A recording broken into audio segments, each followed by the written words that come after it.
ಕಿರಣ್ ರಾಜ್, ಭವ್ಯ ಗೌಡ ಹಾಗೂ ನಮ್ರತಾ ಗೌಡ ಮುಖ್ಯ ಭೂಮಿಕೆಯಲ್ಲಿ ಕಾಣಿಸಿಕೊಂಡಿರುವ ಕರ್ನಾ ಧಾರಾವಾಹಿ ಕೇವಲ ಒಂದೇ ಒಂದು ಪ್ರೋಮೋ ಮೂಲಕ ವೀಕ್ಷಕರನ್ನ ಕಾದು ಕುಳಿತುಕೊಳ್ಳುವಂತೆ ಮಾಡಿತು. ಎಲ್ಲವೂ ಅಂದುಕೊಂಡಂತೆ ಆಗಿದ್ರೆ ಜೂನ್ 16ರಂದು ರಾತ್ರಿ 8 ಗಂಟೆಗೆ ಕರ್ನಾ ಧಾರಾವಾಹಿ ಪ್ರಸಾರವಾಗಬೇಕಿತ್ತು. ಆದರೆ ಕಾನೂನಿನ ತೊಡಕಿನಿಂದ ಧಾರಾವಾಹಿ ಪ್ರಸಾರವನ್ನ ಮುಂದೂಡಲಾಗಿತ್ತು. ಎಲ್ಲ ಅಡೆತಡೆಗಳನ್ನ ದಾಟಿ ಆದಷ್ಟು ಬೇಗ ನಿಮ್ಮ ಮುಂದೆ ಬರುತ್ತೇವೆ ಎಂದು ವಾಹಿನಿಯವರು ಹೇಳಿದ್ರು.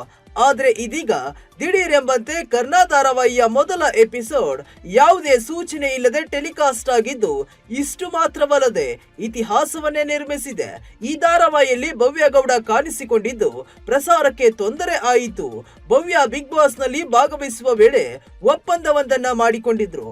ಆ ಒಪ್ಪಂದದ ಅವಧಿ ಮುಗಿಯುವ ಮೊದಲೇ ಕರ್ನಾ ಧಾರಾವಾಹಿ ಪ್ರಸಾರ ಕಂಡಿದ್ದರಿಂದ ಕೇಸ್ ಹಾಕಲಾಯಿತು. ಇದೇ ಕಾರಣದಿಂದ ಕರ್ನಾ ಧಾರಾವಾಹಿ ಜಿ ಕನ್ನಡದಲ್ಲಿ ಪ್ರಸಾರ ಕಂಡಿರಲಿಲ್ಲ. ಕರ್ನಾ ಬರೋದು ತಡವಾಗಬಹುದು, ಆದ್ರೆ ಅವನು ಬರೋದು ಖಚಿತ ಎಂದು ವಾಹಿನಿಯವರು ಹೇಳಿದ್ರು. ಆದ್ರೆ ಈ ಧಾರಾವಾಹಿಯ ಮೊದಲ ಎಪಿಸೋಡ್ ಜುಲೈ 2ರಂದು OTTಯಲ್ಲಿ ಪ್ರಸಾರ ಕಂಡಿದೆ.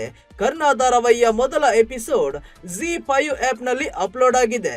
ಕರ್ಣನ ಕುಟುಂಬ, ಅವನ ವೃತ್ತಿ ಬದುಕು, ದಾರಿ ಮಧ್ಯೆ ಆಂಬ್ಯುಲೆನ್ಸ್ ನಲ್ಲಿ ಹೆರಿಗೆ ಮಾಡಿಸೋದು, ಮನೆಯವರಿಗೆ ಕರ್ಣನ ಮೇಲಿನ ಅಸಮಾಧಾನ, ನಿಧಿ, ನಿತ್ಯ ಅಂದ್ರೆ ಭವ್ಯ ಗೌಡ ಮತ್ತು ನಮ್ರತಾ ಗೌಡ ಕುಟುಂಬಗಳ ತುಣುಕನ್ನ ಮೊದಲ ಎಪಿಸೋಡ್ ಅಲ್ಲಿ ತೋರಿಸಲಾಗಿದೆ.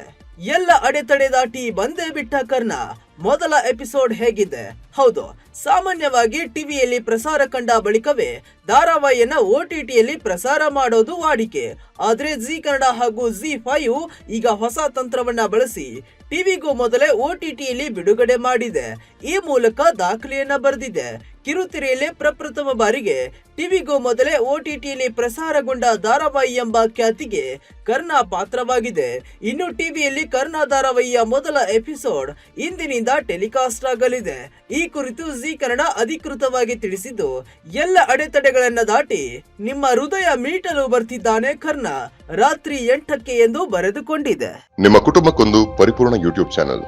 ಇಂಟ್ರೆಸ್ಟಿಂಗ್ ಮತ್ತು ಇನ್ಫಾರ್ಮೇಟಿವ್ ವಿಡಿಯೋಗಳನ್ನ ಮಿಸ್ ಮಾಡ್ಕೋಬೇಡಿ. ಈಗಲೇ ಸಬ್ಸ್ಕ್ರೈಬ್ ಮಾಡಿ.